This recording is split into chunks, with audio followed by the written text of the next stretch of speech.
Do ponto de vista dos resultados, é indiscutível. O Fluminense conquistou os seus objetivos neste primeiro semestre de 2026. Está nas oitavas de final da Copa Libertadores, num chaveamento que a gente debateu aqui, em tese favorável, numa situação favorável para chegar ali numa semifinal. O Fluminense está nas oitavas de final da Copa do Brasil e no Campeonato Brasileiro é o terceiro colocado, atrás apenas dos dois times que são sempre os favoritos, né? Os times que, inegavelmente, têm mais recursos, mais grana, mais jogadores qualificados, elenco também, por consequência, elencos mais completos. Então hoje o Fluminense está atrás do Palmeiras, que faz um campeonato absurdo e está próximo ali do rival. É o primeiro abaixo deles. E na briga, e disputando e batendo de frente. Aliás, no Campeonato Brasileiro, o Zubeldia, que tem um dos melhores aproveitamentos entre todos os técnicos do Fluminense, é um Fluminense em pontos corridos impressionante desde que ele assumiu, extremamente regular, brigando na parte de cima da tabela. Isso não tem debate, né? No Campeonato Brasileiro não tem debate. O que é julgado no trabalho do Zubeldia foram fracassos em jogos decisivos desde o ano passado, esse ano também, e isso vai acontecer a partir do segundo semestre, depois da volta à Copa do Mundo, quando teremos o mês de agosto ali, uma loucura completa, decidindo vida de novo, e assim vai ser enquanto estivermos vivos nas competições. E fiz questão de destacar mais cedo, no primeiro conteúdo de hoje, na análise da vitória do empate sobre o Cruzeiro, que os problemas eles não acabaram, muito pelo contrário. A gente começa esse ano com a expectativa primeiro de uma grande janela de transferências, com a chegada de um reforço para parar o aeroporto e tal, que não chegou, não do nível que a gente esperava. Mas agora tem Hulk vindo aí. Não sabemos que Hulk teremos com a camisa do Fluminense. Mas também não tem como negar, há uma expectativa. Para além disso, será necessário mais. Talvez mais daquilo que a gente imaginava em relação ao início do ano, quando a gente fazia uma projeção muito otimista. Mas a temporada ela vai se desenrolando e, obviamente, com os desafios, com os testes, com os embates, a gente começa a observar também as fragilidades. E não é que os problemas acabaram porque classificou na Libertadores, porque fez um bom jogo ontem contra o Cruzeiro. Muito pelo contrário, os problemas e as fragilidades e tudo isso que a gente debateu durante toda essa fase ruim, muito ruim, e aí é importante destacar isso, o Fluminense fez jogos muito abaixo, alguns jogos revoltantes mesmo. A campanha na fase de grupos da Libertadores é absurdamente ruim, tanto que a gente dependeu de um adversário para avançar. Mas o Fluminense sobreviveu a isso. E eu falei que depois do jogo contra o Deportivo Laguaira, na Libertadores, que a Libertadores, a temporada, enfim, ela estava dando ali uma nova oportunidade. O Fluminense recebeu uma nova chance, uma nova oportunidade para corrigir as rotas, para acertar o que precisa ser acertado. Mas a base desse bom trabalho, ela para mim depende de alguns pilares fundamentais. E isso eu acho que vai determinar todo o restante da temporada do Fluminense. O Martinelli não pode sair. É uma lógica parecida com a que a gente viu em relação ao André em 2023. Para o Fluminense ganhar aquela Libertadores, uma espinha dorsal, aquela base, ela precisava ser mantida. O Martinelli é, hoje, para mim, uma espécie de alma desse time. Basicamente, parece que o acerto do time passa por ele. Porque ele se tornou essa referência técnica para a equipe. Então, Martinelli não pode ser vendido. O Fluminense precisa resolver a sua zaga. Com esses jogadores, não tem como você imaginar que vai dar para levar isso um ano inteiro e ganhar título grande. O Fluminense precisa, a diretoria do Fluminense precisa atacar o mercado e resolver esse problema que já era explícito, sempre foi, e quiseram ignorar e achar que com os jogadores medianos apenas iriam resolver a questão. E não foi resolvido, a gente viu o resultado. Porque isso desestabiliza o trabalho também. Até o ano passado, o Zubeldia tinha Thiago Silva, né? Isso dificulta muito. E ele também é parte disso, parte desse planejamento, e talvez lá atrás, no início do ano, tivesse forçado um pouco mais nesse sentido. Você tem que ter um pilar defensivo forte, você tem que ter um zagueiro, referência, um cara da extrema confiança, pelo menos um você tem que ter. Você tem que ter esse líder no meio de campo, esse jogador diferenciado, qualificado, o Fluminense tem Martinelli. Você tem que ter um atacante para resolver os problemas. Hulk vem aí. Se ele vai ser esse cara ou não, só o tempo vai dizer. Veja bem, eu estou falando de pilares do time. Não depende só deles. O Fluminense tem que ir ao mercado e contratar também, na minha opinião, um jogador para ser uma sombra para a Costa. Com a saída de Paulo Henrique Ganso, tem que vir um jogador para essa função. Um jogador que tenha condições e capacidade de disputar a posição com ele. Ele é um jogador muito diferenciado. Muita gente fala que é indisciplinado ou é displicente. Ele é assim. E ele não vai mudar. Mas tem que ter alguém para tirar ele um pouco da zona de conforto.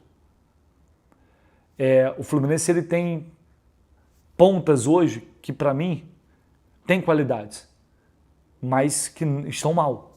O Savarino desapareceu nos últimos jogos. O Canóbio é aquele jogador, mas é um cara taticamente importante, mas é um cara que tem oscilado também. Serna e Soteldo nem se fala. São jogadores que ultimamente não têm resolvido nada. E aí você não pode ter esses vários jogadores e ninguém ali está bem. Quando você monta o elenco com mais opções, é justamente para quando você tiver um cara numa fase ruim, então você vai ter outro para entrar no lugar dele. E hoje todo mundo entra e sai, ninguém pega a camisa e fala, eu estou jogando pra cacete, ninguém tem o direito de me tirar do time. A realidade hoje é essa. Então, esse período agora de janeiro de transferência vai ser extremamente importante e fundamental para ir ao mercado de maneira certeira, sem margem para erro. E isso não estou nem considerando aqui possíveis saídas, porque a gente sabe que vai acabar acontecendo, porque prometeram, disseram que tem que vender, porque tem que fazer 200 milhões em vendas. Não sei de onde vai sair isso. Hoje o jogador mais valorizado do Fluminense para mim é o Martinelli. E não vai chegar proposta que vá justificar uma venda do Martinelli.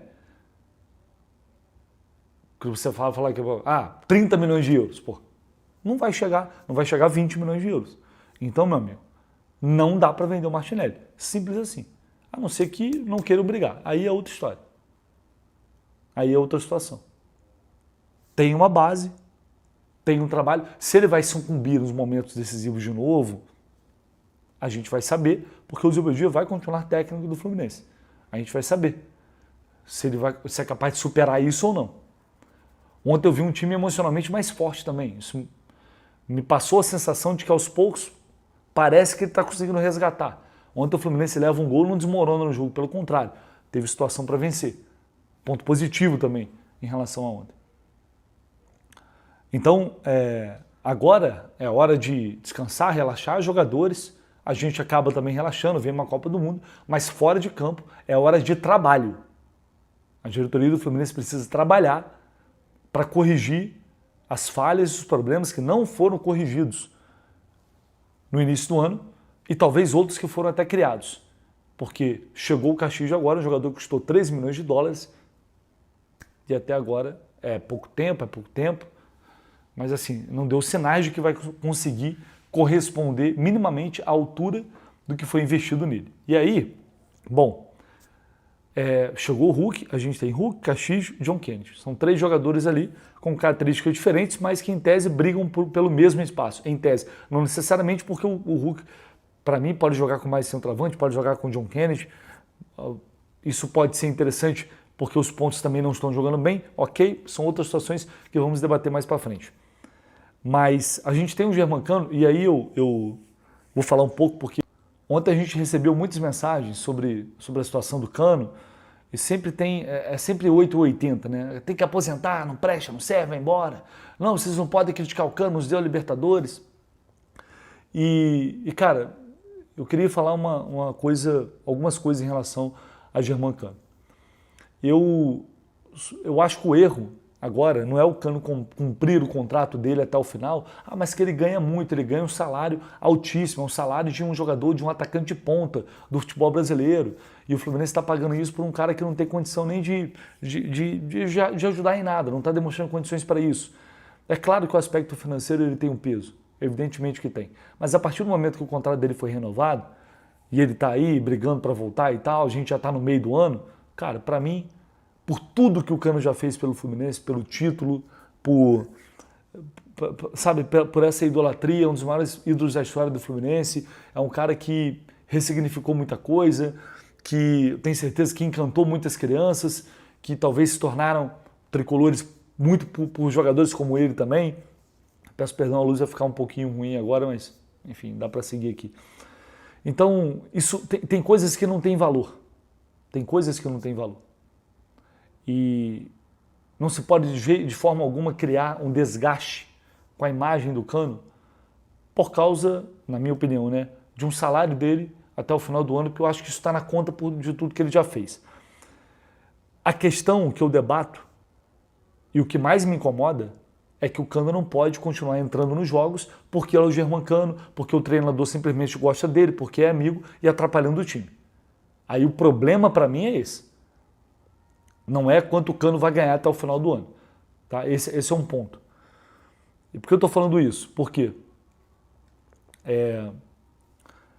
o erro para mim crucial, ele está quando no ano passado, aí como essa diretoria do Fluminense sempre faz, quase sempre, chega abril, maio, quer renovar o contrato dos jogadores com 39, quase 40 anos, até o final fizeram com o Samuel Xavier a mesma coisa, até o final do outro ano. Por que não se pode esperar um pouco mais, já que é uma relação de proximidade, de amizade, não há? Deixa a temporada desenrolar, espera ver o que vai acontecer. Quando for chegando mais para o final do ano, se faz uma avaliação, senta e conversa, renova ou não renova. E não tem nenhum desrespeito nisso, pelo contrário. Se a escolha é não renovar o contrato, porque infelizmente fisicamente está complicado, ou tecnicamente não está mais rendendo aquilo que o clube precisa, o cordão umbilical, o vínculo, ele tem que ser encerrado. Como acontece com todos os outros clubes, ídolos, em vários outros clubes e lugares. Ciclos se encerram. Mas há uma dificuldade muito grande de encerrar ciclos nesse clube. E a comunicação ela precisa ser muito clara também. Chama no meio do ano, fala, Cano, olha só, a gente vai chamar para conversar no final do ano, para a gente renovar, não renovar. Não é porque vão chegar 50 propostas para o Cano, ou que na primeira proposta o Cano vai virar as costas para o Fluminense e vai embora. Não vai acontecer isso. Então espera até o final do ano e aí vê, se faz uma análise, se vale ou não renovar. E não é porque é ídolo, não é porque é amigo, é querido, é porque ele pode ajudar o clube dentro de campo. Se ele não puder mais ajudar o clube dentro de campo, que se faça a coisa da maneira correta. E aí o Cano vai ter toda a despedida, com todas as honras que ele merece, com tudo que ele merece. Eu amo o Germancano, eu tenho certeza que você provavelmente também. A torcida do Fluminense ama o Germancano, ele sempre será um ídolo e nada vai mudar isso. Mas, do jeito que está, não está dando. Né? Chega um certo momento que é até constrangedor em alguns lances. Eu não estou falando nem pelo gol que ele perdeu ontem. E eu, assim, cara, vamos supor, segundo semestre, o Cano treinando pra caramba, volta bem, segundo semestre, volta fazendo gol e pá. Aí, Léo, como é que você vai ficar? Onde você vai botar a sua cara? Cara, eu vou ficar feliz pra cacete. Porque no fundo a gente sempre fica acreditando, não que vai dar a volta por cima, não que vai dar certo, que vai. Mas, cara, a gente tem que analisar, a gente tem que olhar o que está acontecendo agora. E aí, qualquer coisa diferente disso, de reconhecer que ele não está em condições de ajudar o time no momento, para mim é querer fugir de uma realidade que está cristalina para todos nós. Então, esse processo, quando você renova esse contrato com tanta antecedência, e aí, infelizmente, muitos problemas de lesão, dificuldade para voltar, vai se causando um desgaste que é totalmente desnecessário, como já aconteceu com o Ganso e está acontecendo com o Ganso. Que agora, enfim, pode sair do clube. Então, uma análise do Cano sempre vai ser difícil, porque o componente emocional não dá para você simplesmente ignorar completamente. Não dá, não dá. Mas quem está sentado com a cadeira, na caneta na mão, tem que ter racionalidade. E quem toma as decisões também. De novo, que o Cano vai ganhar até o final do ano, no contrato dele, o que ele entregou, o que ele significa, aquilo que a gente não consegue alcançar concretamente, que é o amor, o carinho, a idolatria, a paixão, isso vale muito mais. O ponto é renovar o contrato com tanta antecedência, sem se fazer uma análise no final do ano minimamente racional sobre o que está acontecendo, para tomar a decisão correta ou supostamente correta. E agora o outro problema é ter que ficar entrando em campo sem ter condições e atrapalhar o time. Aí não. Aí sou contra. Fica ali, ajuda, entra num jogo que não tiver, já tiver 2-0, 3-0, jogo que não tiver valendo nada, e vamos levando até o final do ano, faz uma despedida incrível, maravilhosa. O que não pode é, pelo nome, pelo peso que tem, por ser uma referência, é entrar em campo sem condições de ajudar e acabar atrapalhando. Enquanto esse cenário não mudar fisicamente e tecnicamente, não tem por que isso ficar acontecendo, porque isso vai acabar, de novo, gerando um desgaste que não faz o menor sentido por toda essa caminhada juntos. Então esse é o meu ponto em relação ao Germancano, que é uma análise que tem, sim, o lado emocional, do carinho, do amor, da gratidão, mas que também tem que ter o lado racional, que é o que a gente precisa para agora, os problemas que temos que resolver agora. E ele não tem demonstrado condições de ajudar, né? Que é um debate inevitável, que vai ganhando corpo à medida que ele volta e vai tendo mais oportunidades. Mas enfim, é isso, pessoal. A gente vai ter muita coisa para debatermos ao longo desse período aí, muita coisa que vai impactar o segundo semestre do Flu, que a gente espera que seja vitorioso. Mas para isso, precisa arrumar essa casa e trazer soluções necessárias para todas essas questões, que na minha opinião são importantes. Valeu? É isso. Deixa aí sua opinião. Seu like é sempre muito importante. Ao longo do dia a gente vai trocando mais ideia e trazendo mais informações por aqui também.